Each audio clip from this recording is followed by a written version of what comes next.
Hey everybody, welcome back to 1 Minute Walking Tours. We are here in Cypress Hills Cemetery in Cypress Hills, Brooklyn, on the Brooklyn-Queens border.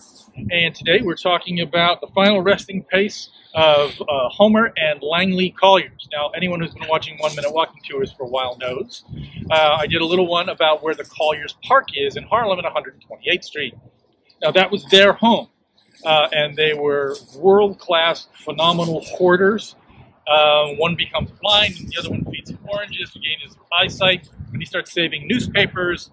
But when they do die, and the police have to be called, the house had been booby-trapped. There were all these shelves designed to fall on people, and who knew what, so they eventually had to drill down through the roof to get into the building. So clearly these two men really wanted to be left alone and live their lives as they saw fit. So when they do die in 1947, they're interred here, and there's no plot. There's a plot, but there's no stone, there's no marker. So without this little sign here, no one really knew what happened to two of New York's most famous hoarders. And we can only hope that none of this is booby-trapped. I think they do want to still be left alone.